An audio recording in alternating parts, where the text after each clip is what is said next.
Buenos días, estudiantes. Hoy, continuando con la secuencia de los temas, nos toca ver la segunda parte de lo que son las culturas que pertenecieron al periodo denominado intermedio temprano. Entonces, como verán, la semana pasada hablamos acerca de tres culturas que pertenecieron también al periodo intermedio temprano, las cuales estudiamos fueron la cultura moche, ¿cierto? Estudiamos también una cultura perteneciente a nuestra región, la cultura Vicus, y también estudiamos la cultura Nazca. Entonces, como no fueron las únicas culturas que pertenecieron a este periodo, también hemos dado paso a estudiar un poco más a fondo acerca de estas culturas que también pertenecen a este mismo periodo. Entonces, por lo tanto, las culturas que vamos a estudiar en este periodo son las culturas Tiahuanaco, la cultura Lima y la cultura Recuay. Entonces, son esas culturas de las cuales aprenderemos un poco más en esta sesión de clase. Bien, entonces empecemos por la cultura Tiahuanaco, ¿no? La cultura Tiahuanaco la ubicamos en la región de la meseta del Collao, que está entre los países de Perú y Bolivia. Si bien es cierto, la meseta del Collao pertenece a una parte del territorio peruano, y esta parte del territorio peruano en la cual está la meseta del Collao es la parte del departamento de Puno, que es una parte, esa parte que es donde está el lago Titicaca. Por eso es que decimos que la cultura tiahuanaco se origina al sureste del lago Titicaca. Esta región, por eso le llaman el altiplano, es una región que está comprendida más o menos a una altitud de 3.845 metros sobre el nivel del mar. Entonces, como ustedes verán, geográficamente se trata de una región con clima, con unas temperaturas muy bajas, ¿cierto? Con mucho frío.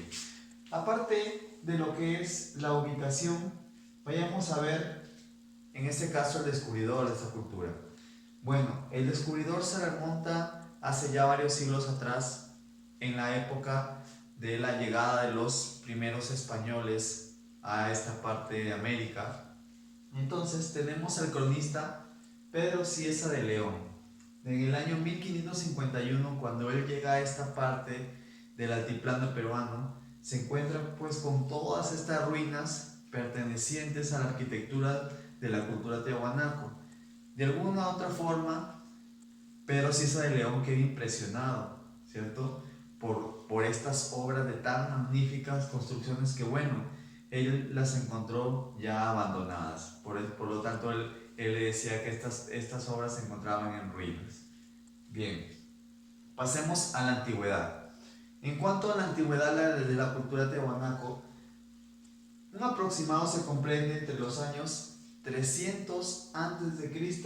hasta los años 1000 después de Cristo.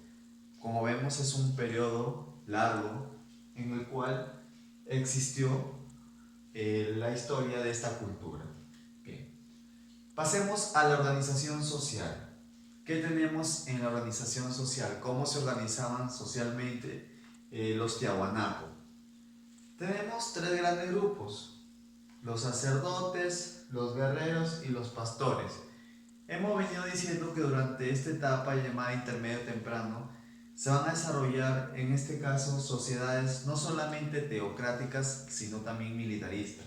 Por eso vamos a ver que la presencia de la clase guerrera, en este caso, se encontraba dentro de la clase dirigente de las sociedades de estas culturas.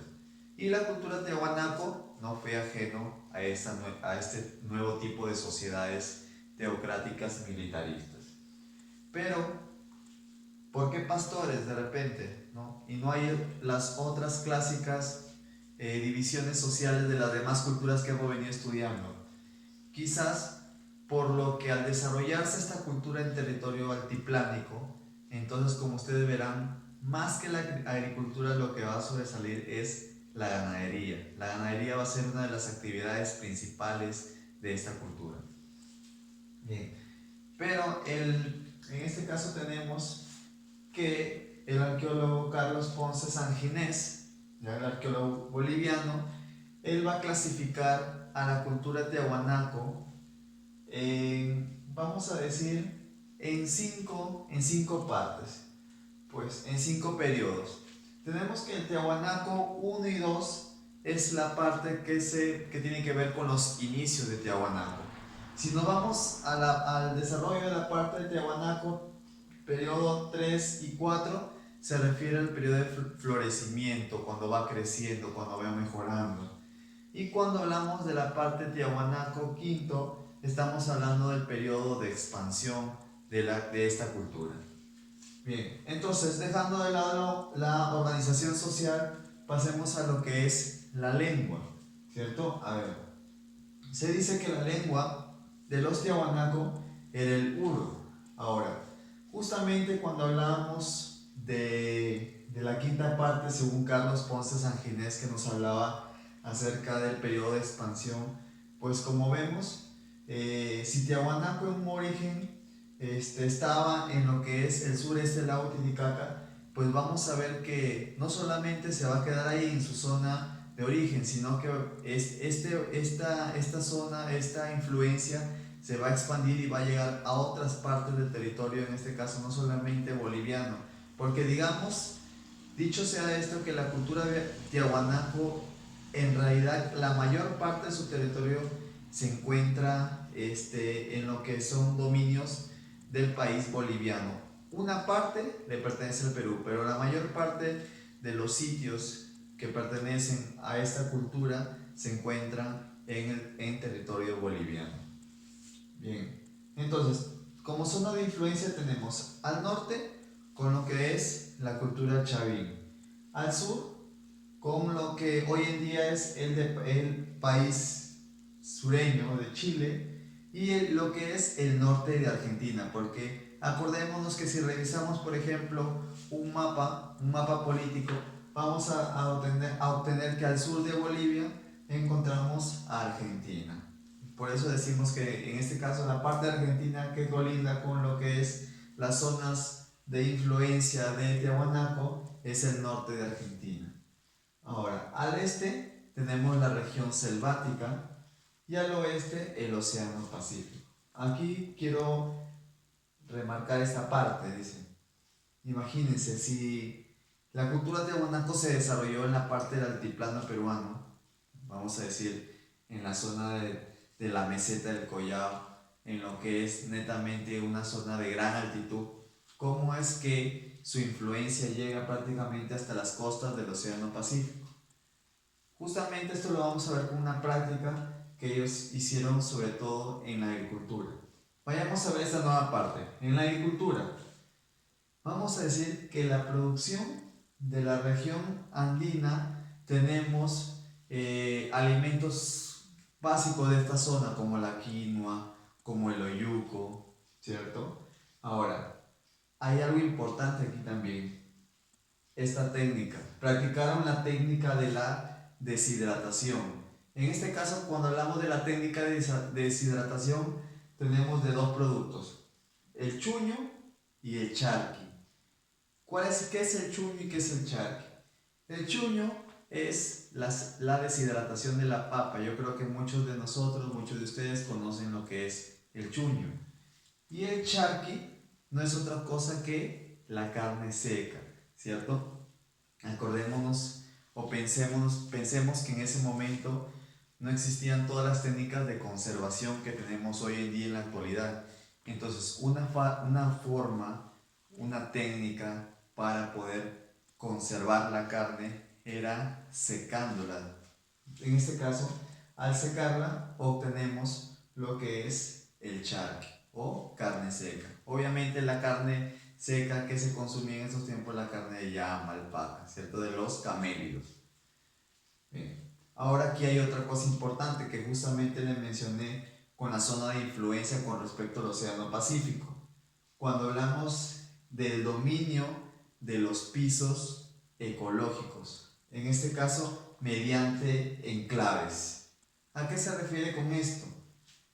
Que si bien es cierto el centro se encontraba en la parte del sureste del lago Titicaca, su ciudad principal, tenemos que gracias al uso de enclaves, los Tiahuanaco, vamos a decir que ellos se provieron de productos de otras zonas ecológicas, de otros pisos ecológicos.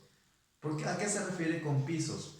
Ustedes saben que ciertos cultivos solamente crecen en determinado, vamos a decir, en determinado clima, a determinada altitud. Entonces, nosotros tenemos que tener en cuenta que debido a la presencia de la cordillera de los Andes, vamos a tener una serie de pisos altitudinales. Y en cada uno de estos pisos altitudinales se van a dar cierto tipo de sembrío de ciertos productos. Entonces, gracias a los enclaves, o sea, gracias a los pueblos, a las ciudades que pertenecían, que estaban bajo el dominio de los Tiahuanaco, los Tiahuanacos en este caso tuvieron, vamos a decir, la ganancia, ellos se abastecieron de estos productos que no podían obtener en lo que es la meseta del Collao, como ya nos hemos explicado debido a sus características climáticas, ecológicas. Entonces, gracias a los enclaves,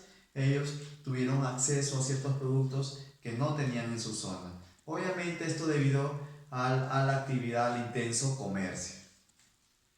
Y por último, en la agricultura, practicaron la técnica del guaru o los camellones. A veces nosotros cuando leemos en esta parte de las técnicas, a veces es un poco confuso entender en qué consiste cada una de estas técnicas.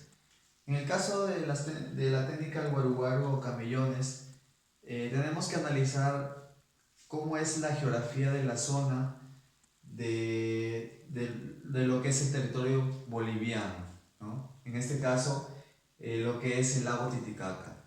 Vamos a tener que los camellones son canales, ya son canales mediante los cuales el agua pasa por debajo y se rellena con tierra como especie de campo, por eso le llaman camellones. Entonces lo que permite esta técnica, debido a las características climáticas de esta zona, es poder sembrar productos que a esta altitud no podrían ser sembrados. ¿Por qué? Debido a que gracias a esta técnica, pues los cultivos va a descender unos cuantos grados la temperatura, haciendo que estos productos puedan prosperar en este tipo de climas, ¿no? Quizás pueden investigar un poco más a fondo acerca de estas técnicas para poder complementar la información. Bien, luego tenemos en cuanto a la ganadería, que a pesar de que hicieron los mejores esfuerzos en la agricultura, ¿cierto? Y muy loables, tenemos que la ganadería fue la actividad principal. Mediante la crianza de ¿qué? La domesticación de llamas, alpacas y obviamente la caza mediante la técnica del chaco o acorralamiento. ¿Cierto? ¿En qué consistía esta técnica? Una vez identificada la presa, ¿cierto? La presa que iba a ser cazada era acorralada, entonces al no tener lugar por donde escapar es donde era en este caso cazada la presa. Bien, siguiente punto, la religión. En cuanto a la religión, los Tiahuanaco nos dejaron el culto, ¿ya?, al dios Huiracocha o al dios, vamos a decir, al dios de los báculos. En algunos textos le llaman también al dios Llorón, ¿cierto? ¿Por qué le llaman así? Le llaman así porque en una de sus representaciones lo encontramos en la famosa Portada del Sol. Entonces ahí encontramos un hombre con rasgos felínicos, con dos varas, y estas dos varas o báculos representan el poder, ¿no? En la cosmología andina, vamos a decir que los báculos representan al poder. Entonces, este ser antropomorfo hace referencia al dios Huiracocha. También adoraban a los felinos y a las serpientes. En cuanto a la arquitectura, tenemos, por ejemplo, el castillo de Calasasaya, tenemos la fortaleza de Acapana, tenemos el templo de Pumapunku y las famosas chulpas. Las chulpas no eran otra cosa que arquitectura hecha en este caso para lo que tiene que ver con los entierros funerarios, ¿cierto? A ver, hasta aquí llegamos con lo que es la arquitectura. Pasemos a la escultura. En la escultura, en los Tiahuanaco podemos destacar los monolitos. Uno de ellos, justamente, nombre a uno de estos arqueólogos, a Benek, ¿cierto? Fue llamado el monolito de Benek, que más o menos era una pieza, era una escultura de piedra, ¿cierto? De un hombre de más o menos entre 1,80 m y 2 metros de altura. Luego también dentro de la escultura tenemos la portada del sol. En cuanto a la cerámica de los Tiahuanaco, tenemos, en este caso, ellos elaboraban formas de vasos. Entre ellos tenemos el quero, el famoso quero o vaso ceremonial. También tenemos el pebetero, que servía sobre todo para quemar incienso en lo que son las ofrendas. Y los colores que utilizaban en su cerámica era el rojo, negro, el blanco, sobre todo el anaranjado. Por último, de la cultura tiahuanaco no se queda atrás en cuanto al aspecto cultural que tiene que ver con la metalurgia, ¿ya? Vamos a tener que los tiahuanaco, uno de los hechos más importantes que hicieron los tiahuanaco fue el descubrimiento del bronce, ¿ya? En este caso, cuando hablamos del descubrimiento del bronce, tenemos que los tiahuanaco, por ejemplo, descubrieron que al mezclar el cobre con el estaño iba a obtener un metal mucho más duro. Entonces, la dureza tan parecida al hierro. Entonces, ¿esto qué significaba en este tiempo? Pues en este tiempo podríamos decir que fue un avance muy importante. ¿Por qué un avance muy importante? Porque recordemos que los tiahuanaco, así como otras culturas de los Andes, trabajaban mucho con lo que es la piedra. Entonces ellos, para cortar piedra, en este caso para labrar, necesitaban de una herramienta, vamos a decir, muy dura, ¿cierto? Que resiste en este caso el trabajo sobre la piedra. Entonces justamente estos cinceles fueron encontrados, el material de estos cinceles que fueron encontrados en territorio tiahuanaco fueron cinceles hechos de bronce, ¿cierto? Bien, ahora, ¿de dónde extraían este material? Por ejemplo, el cobre. El cobre pues lo extraían de la parte de la zona de Chile y el estaño de la parte de Bolivia. También trabajaron el oro y plata para hacer collares, brazaletes. Y entre las joyas que destacan de los tiahuanacos son las famosas joyas de Putuni. Bien, hasta aquí hemos visto todo lo referente a la cultura tiahuanaco. Ahora, otras culturas de este periodo, no menos importantes que la cultura tiahuanaco, quizás un poco menos estudiadas de pronto, pero tenemos algunos alcances de estas culturas. Bien, entonces vayamos a la parte central de nuestro territorio peruano, en este caso a la zona central, a la costa central del Perú.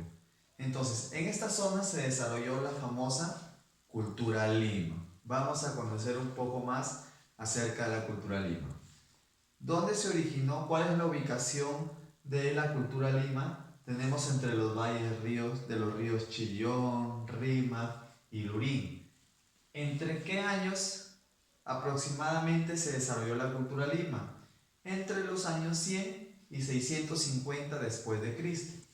Ahora, en cuanto a su expansión, tenemos por el norte hacia el río Chancay, hacia el sur por el río Mal, hacia el este hacia la cordillera de los Andes y hacia el oeste con el océano Pacífico. ¿Qué características tiene la cultura Lima en cuanto a su arquitectura? Tenemos el uso de tapiales y adobes pequeños. Aquí en esta parte de los adobes pequeños quiero explicarles un poco acerca de cómo ellos construían sus templos, sus palacios, pirámides, ¿no? Tenemos que esta forma de construcción de adobes pequeños era como una especie de paralelepípedos, ¿no? Entonces, ¿cómo es esta forma? Tenemos que los muros eran construidos con adobes más pequeños pero en este caso no eran puestos de forma horizontal, sino de una forma inclinada, así como si se tratase, cuando están ordenados los libros en una librería, en un estante, ¿cierto? Justamente así era la posición en que eran colocados estos adobes. A eso te refiere con esta forma de construcción con adobes pequeños. Luego, dentro de los sitios principales en cuanto a la arquitectura de los Lima, tenemos en Cerro Trinidad, en Playa Grande, Cerro Culebra y sobre todo Maranga, ¿no? En Maranga tenemos el centro arqueológico más importante de la cultura Lima. Ahora, tenemos que la cultura Lima, su desarrollo ha sido dividido en tres etapas. ¿Ya? Tenemos la primera etapa llamada Baños de Moza, la segunda etapa llamada Playa Grande y la tercera etapa llamado Maranga. Ahora, cada una de estas etapas tiene sus distintas características en cuanto a su cerámica, también en cuanto a su arquitectura. Pues tenemos que cuando hablamos de sus etapas de desarrollo de la cultura Lima, tenemos que algunas, por ejemplo, Baños de Moza le denominan pre-Lima, ¿ya? Y Playa Grande y Maranga, bueno, estas ya fueron durante el desarrollo de Lima y la posterior expansión. Ahora, cuando hablamos de un poco de la cultura Lima, tenemos que, por ejemplo, Luis Guillermo Lumbreras nos decía que al tratarse de la cultura Lima de un conjunto de pueblos de esta zona central del Perú, en la zona de lo que hoy en día es el departamento de Lima, era un conjunto de pueblos, de sociedades que tenían, vamos a decir, un vínculo, tenían prácticamente las mismas características culturales, pero estas eran muy receptivas, ¿no? ¿Por qué? Porque recibieron influencia de otras culturas que estaban tanto al norte como al sur. ¿Cómo podemos identificar, por ejemplo, antes de hablar acerca de la cerámica y la cultura Lima? Es muy resaltante, es muy conocida para identificar a la cultura Lima, la iconografía que utilizaron en su arquitectura, en su cerámica, en su textilería.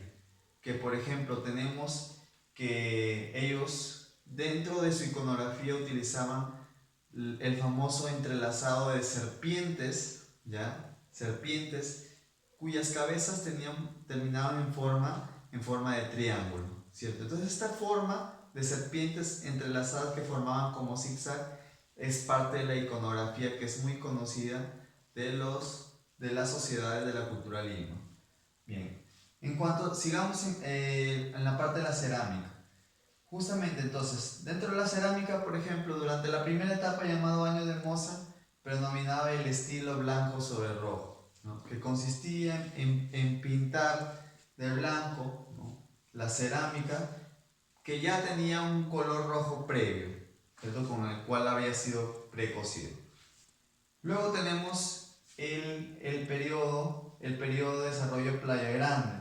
Entonces, dentro de ese periodo Playa Grande se desarrolló, por ejemplo, el estilo interlocking, ¿no? En el estilo interlocking tiene que ver con el uso, por ejemplo, de esta iconografía que consistía en serpientes entrelazadas, la iconografía de peces y otros elementos, sobre todo marítimos. ¿Por qué? Porque vamos a tener que la cultura Lima, como toda cultura costeña, una de sus actividades económicas principales va a ser la pesca.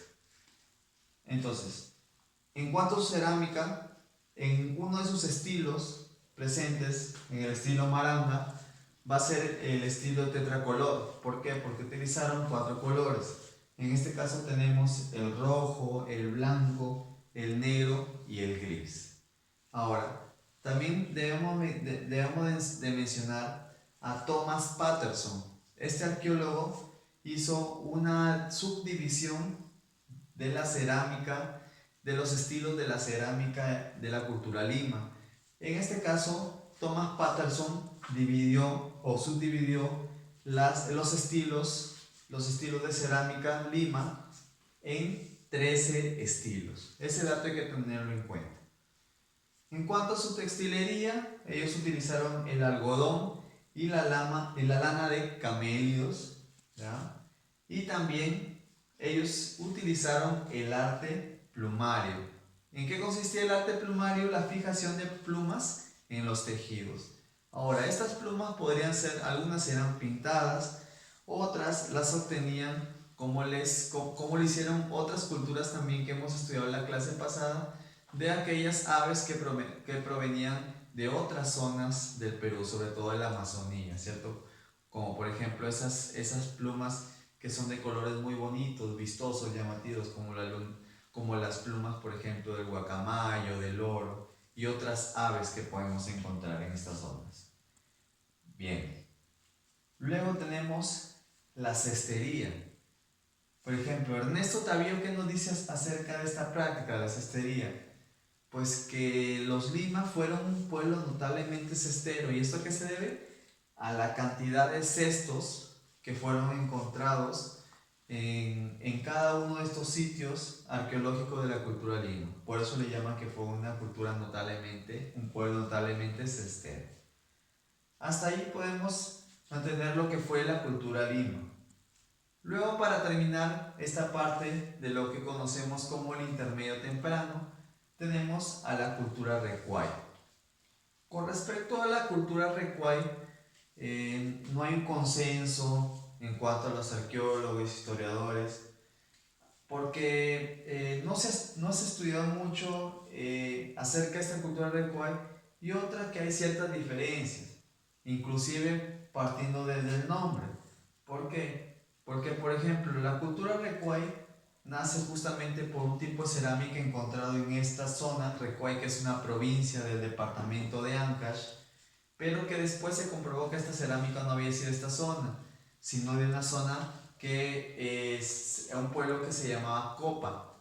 Por eso se propuso que el nombre de Recuay fuera cambiado. Copa es una zona de lo que es la provincia de Carhuaz. Entonces, pero también se propuso que el nombre no sería Recuay, sino también la cultura santa. Entonces, empezando por el nombre, ha habido un profundo, una serie de cambios, ¿cierto? Pero finalmente se quedó con ese nombre, no es el nombre por el que más se le conoce. Ahora, esta cultura se desarrolló en el departamento de Ancash. Podríamos decir que en cuanto a su origen de esta cultura, algunos dicen que es un brazo extendido de lo que fue la cultura chavín, ¿no? Pero otros no están de acuerdo con ello, ¿cierto? Porque tenemos que la cultura Recuay ya no tiene solamente estilos netamente chavín, sino estilos provenientes de otros centros culturales que se encontraban más al sur, ¿no? Entonces, vamos a obtener que, por ejemplo, la cerámica o la arquitectura tenía influencia de otras culturas.